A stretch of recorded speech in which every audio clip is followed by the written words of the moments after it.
Мырзахит Мырзаев партиядан кетти. Бул тууралуу ал расмий кайрылуу жасады. Буга чейин чындыкты тутуп келген партиядан кетүү мага дагы оор болду дейт ал. Урматтуу достор, кээ бир себептерден улам бүтүн Кыргызстан саясий партиясынан өз каалоо менен кеткенимди билдирем. Бирок чындык, адилеттик үчүн болгон күрөштөн жарым карышта артка чегинбейм. Чындык, принцип, идеологиялык баалуулуктар деп кошулган партиядан кетүү. Бул чечимди кабыл алуу мага өтө оор болду. Бирок азыркы абалдагы эң туура чечим ушул деп ойлойм. Мен эч качан Айвериме каршы барган эмесмин. Бүтүн Кыргызстан партиясындагы ар бир мүчөгө, жалпы тааныгандарга мамилем сый бойдон калат дейт партиянын мурдагы мүчөсү. Булак Компресс. Бүгүн Борбор калаанын түштүк-чыгыш тарабындагы Адинай жаңы паркында ден соолук вело жарышы башталды. Иш-чарага катышуу үчүн 300 чамалуу велосипедчен паркка чогулушту. Шаардын мэри Азиз Сурахматов жарыштын катышуучуларын жана бишкектиктерди эгемендик майрамы менен куттуктап, бекем ден соолук каалады. Сурахматов коронавирустан улам киргизилген карантиндик чектөөлөр учурунда түшүнүү менен мамиле кылган үчүн тургундарга ыраазычылык билдирди. Адинай паркынан башталган вело жарыш Айтматов проспекти менен Тоону көздөй Орто Сай айылына чейин барат. Андан кийин Байтик Батыр көчөсү менен Токумбаев көчөсүнө чейин төмөн түшүп, кайра паркта жыйынтыкталат. Жарыштын жалпы узундугу 10 чакырым.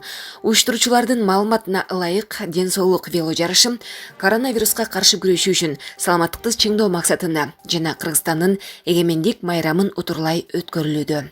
Булак Азаттык.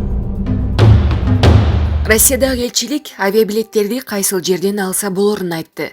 Кыргызстандын Россиядагы элчилиги мекендештерди авиабилет алууда алдамчылардын тузагына түшүп калбоону эскертип, расмий даректерди жарыялады.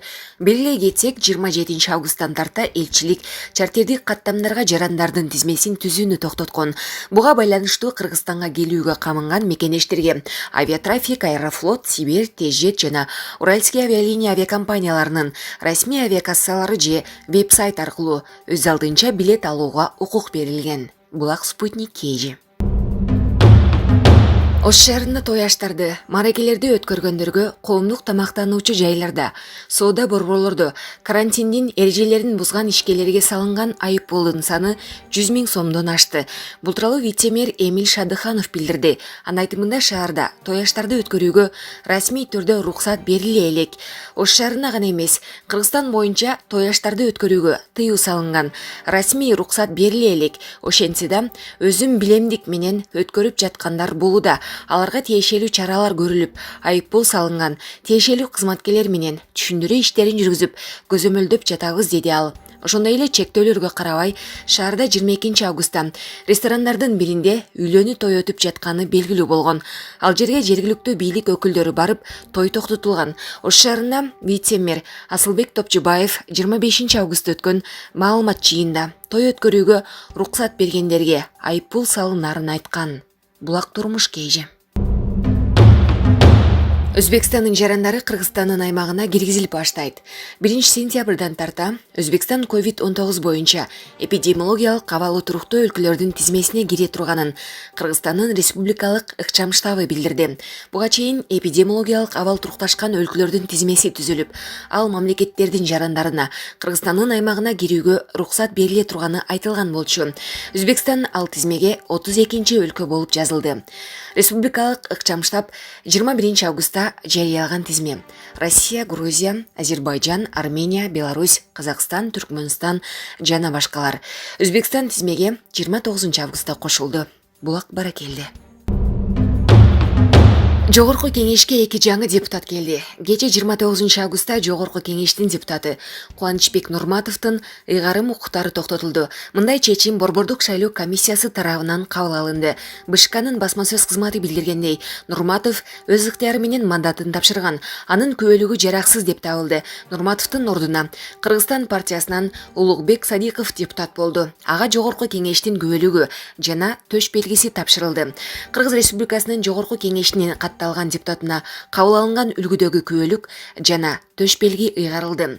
29 августтагы жыйынында Жогорку Кеңешинин Өнүгүү Прогресс парламенттик фракциясынын депутаты Абылкайыр Узакбаевдин депутаттык ыйгарым укугун мөөнөтүнөн мурда токтотуу токтомун кабыл алды.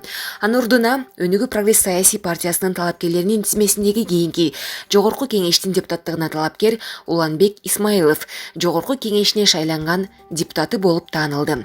Кыргыз Республикасынын Жогорку Кеңешине катталган депутатына кабыл алынган үлгүдөгү күбөлүк жана төш белги ыйгарылды. Булак Супер KG. Ноокат району 2020-2021 окуу жылына карата даярдык боюнча Ош облусунун жетекчилиги тарабынан уюштурулган мелдеште биринчи орунга ээ болду. Бул тууралуу Ноокат райондук билим берүү бөлүмүнүн усулчусу Зайнабидин Мамасадыков билдирди. Маалыматка караганда мелдештин жыйынтыгы мугалимдердин облустук август кеңешмесинде белгилүү болду.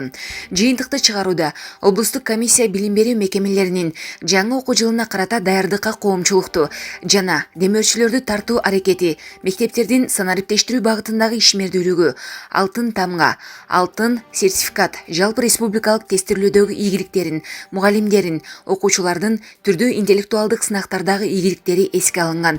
Иш-чаранын жүрүшүндө Ноокат райондук билим берүү бөлүмү диплом, вымпел жана акчалай сыйлыкка ээ болду. Булак Турмуш KG. Жаңы окуу жылынын башталышында Чүй облусундагы коомдук транспорттор балдарды бекер ташыйт. Бул тууралуу Чүй облустук Ички иштер башкармалыгынын жол кыймылынын коопсуздугун көзөмөлдөө башкармалыгынан кабарлашты. Маалыматка караганда, облуста 1-сентябрдан тарта 1-класска барган окуучулар мектепке барып билим алышат. Алардын коопсуздугун камсыздоо үчүн көңүл бургула балдар аттуу иш-чара уюштурулат. Анын алкагында 1-сентябрдан 15-сентябрга чейин коомдук унаалар окуучуларды бекер ташыйт. Айдоочулар унаага окуучуларды башка жүргүнчүлөрдө аралыкты сактоо менен отургузуу керек. Булак Турмуш KG. Жайыл районунун Чалдабар айылындагы номер 3-орто мектепте кечи футбол аянтчасы курулду. Бул тууралуу айылдын активисти Марат Карбосов кабарлады. Маалыматка караганда, анын курулушу үчүн 2 миллион сом акча республикалык бюджеттин стимул берүүчү грантынын эсебинен бөлүнгөн. Аянтча Фрунзе айыл өкмөтүнүн балансына өткөрүлүп берилди. Совет мезгилинде курулган футбол аянттагы эскирип бүткөн заманбап кечи футбол аянтчалары бардык ири айылдарда бар. Бизде да аянтчанын курулушу чоң майрам. Алдыда мындай аянтчаларды башка мектептердин базасында курдурууну пландап жатабыз, деди ал. Булак Турмуш KG. Ноокат районунда август айынын башынан бери 9 өрт кырсыгы катталды. Бул тууралуу маалыматты райондук өзгөчө кырдаалдар министрлигинин өрт өчүрүү жана алдын алуу бөлүмүнүн кызматкери Кубат Бейшеналиев тастыктады. Маалым болгондой, аталган кырсыктардан улам келтирилген чыгымдын өлчөмү 1 миллион сомдон ашкан. Кырсыктардын кесепетинен 3 үй, 5 мал сарай, 1 ашкана күйүп кеткен. Өрттүн чыгуусуна электр зымдарынын чыңалуусу жана балдардын шоктугу себеп болгон. Булак Турмуш KG.